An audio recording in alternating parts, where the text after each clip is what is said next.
Alright everyone, so good morning. It's 11:50 and I've exercised from 7:30 to 8:30 in the forest when I ran, and then I came home and then I did 2 hours and 5 minutes of spinning. I rode about 62 kilometers and then I started preparing dinner, which is chicken fillet in cream and with garlic, and I also put some biscuits in the oven. So that's it, and that's how my morning has been. I actually felt very tired when I woke up, and I really debated if I should actually go out running since it was raining quite a bit. But I did it, and I feel much better now that I've exercised, of course. And the most positive thing today is that my scales finally showed a weight under 70 kilograms, 69.6 kilograms. And that made me very happy. And I really didn't believe that I expected that it would be in the 71 to 72 kilogram range. But nope. I had a lot of, waste products that needed to get out today, and after everything got out, the scales showed 69.6 kilograms. I don't know what it's in pounds, but I guess that it's about 155, a bit, or something like that. Maybe a bit less. But anyways, that's today's most positive thing. Hopefully I can keep it that way now for a while. And not slide back up to 70 something again. I also took my measurements, and my waist is at 71 centimeters. And my chest is at 88, so I've lost some mass, but I believe that it's not fat tissue in my breasts, but rather, fat tissue in my back, because my breasts are still the same when I put on my bra. My hips are 93 centimeters, so that's me. 88, 71, 93. And I would love to get a waist under 70 centimeters, of course, but considering that I am 185 tall and quite muscular since I exercise a lot, it's going to be hard. But I've found that my waist really mirrors my weight often. Like when I weigh 63 kilograms, my waist can be down at a bit under 70.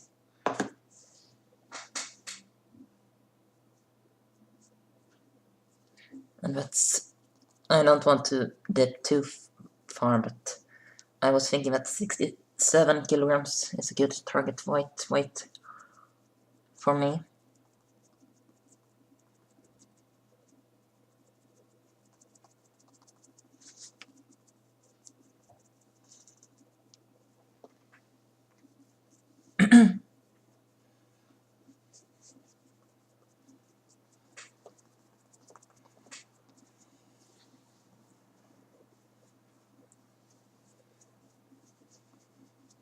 At least I believe so. I mean, of course, I know that I am thin as I am, and I mean, I have barely any fat on my body. But when you have anorectic thoughts, you really can't see things like that always, and I am trying to see things like that because I am very fit. But I always compare my body to how I looked pre-hormones, and then I was a lot more muscular, despite weighing a bit less. So I really see my mass as fat rather than muscle. I know that I'm not as muscular as I was when I was like 16, 17, or 18 or 19, you know, when I was really into running. I mean, I had abs. I still have abs if I tighten my stomach, but not as obvious as they were back then. But you know what what I mean.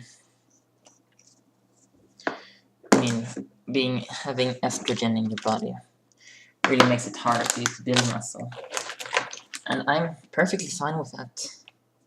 Otherwise I wouldn't transition, which I am doing.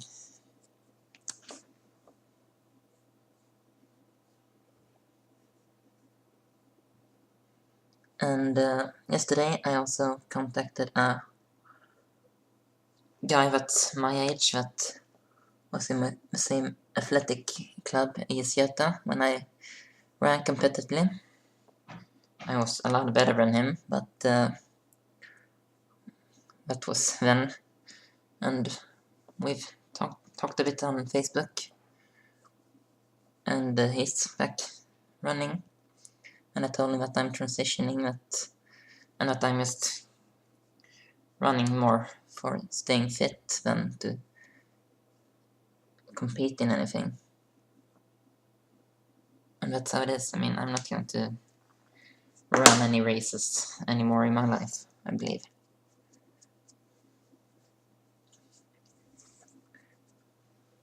Or at least not until I've had my legal gender changed to female, since it's not fair for me to compete with the men, since I don't have the same hormone balance that they have.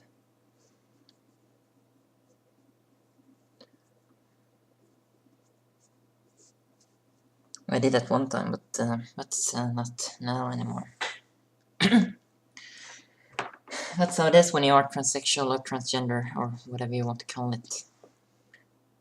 You win some and you lose some.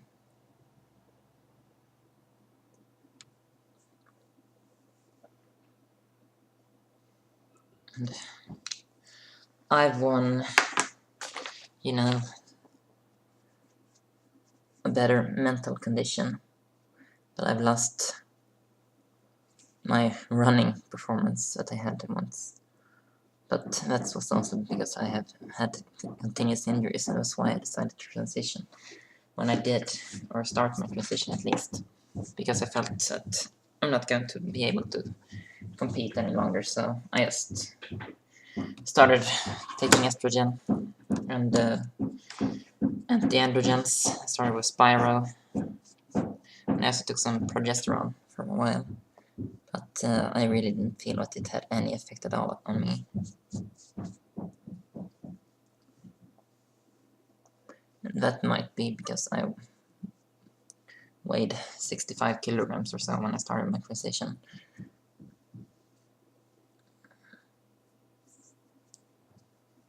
I've never weighed more than 74 kilograms in my entire life. And I really don't want to weigh more than 74 kilograms either. And I know that if you don't have any fat on your body, you won't be able to have any breasts or hips or anything. But that's just how I see things. And I'm content with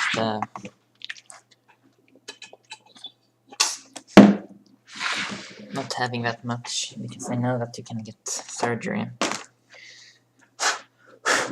especially since it's sponsored by the Region Skåne.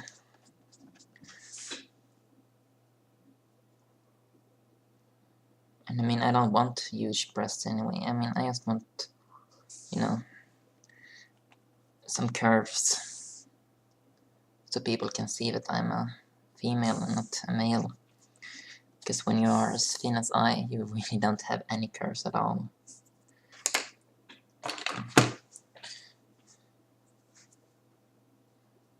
And that is one of my concerns at the moment. And also, of course, removing this one. I've asked for my doctor to send a forward message so that I can get that surgery. But I don't know how long the waiting line is, or if my physician even, or psychiatrist even, wants to send that referral. But hopefully he will, because that is the surgery that I'm most craving at the moment.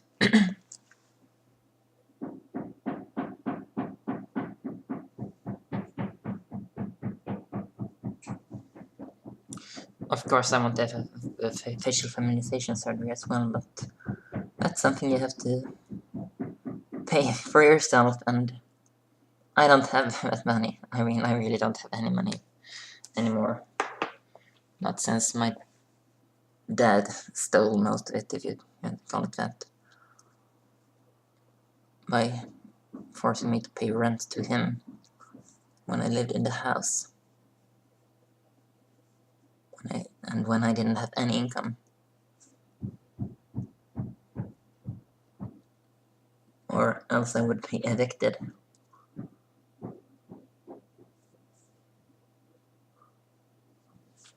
And that's not really something a normal parent does, but my dad is how he is. And that's one of the reasons why I haven't wanted to have contact with him for periods of time in my life. Because I feel that he's treated me and my siblings like crap many times. And that's not something you want from a parent, nonetheless. But I was not fortunate with my parents. A mother is an alcoholic, and a dad who's a corn Jew, if you can call it that. I really don't know the English word, but you know, a person who's extremely greedy. And that fits my dad's name to a T.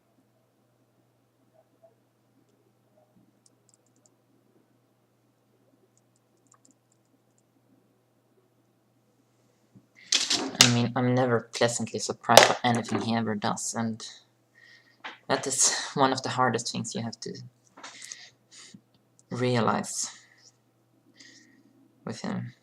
He is not the best person to have around you all the time.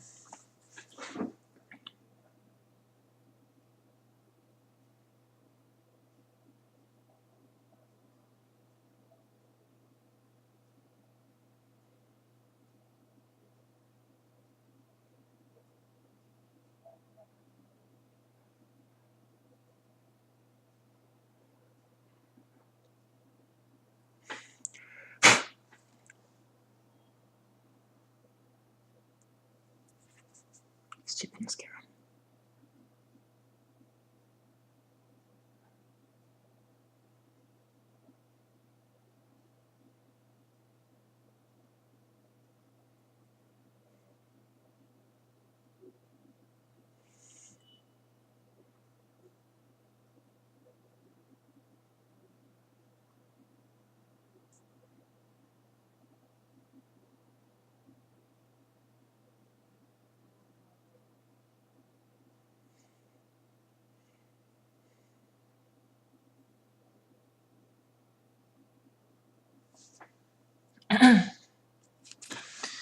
Actually quite successful today. I really don't think that I butchered it more than a bit here.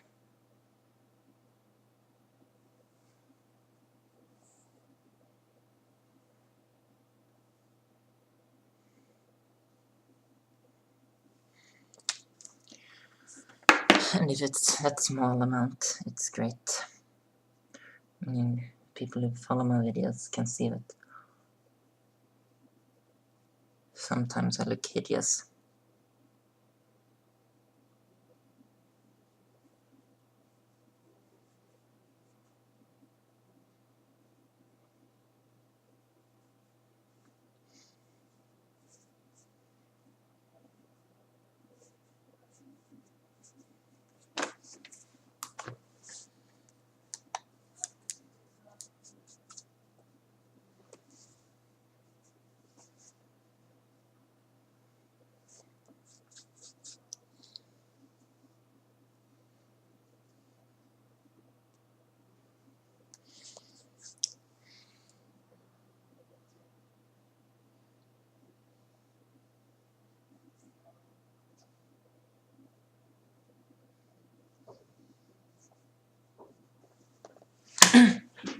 Alright, so that's today's makeup, and I'll record my voice training soon, so bye bye.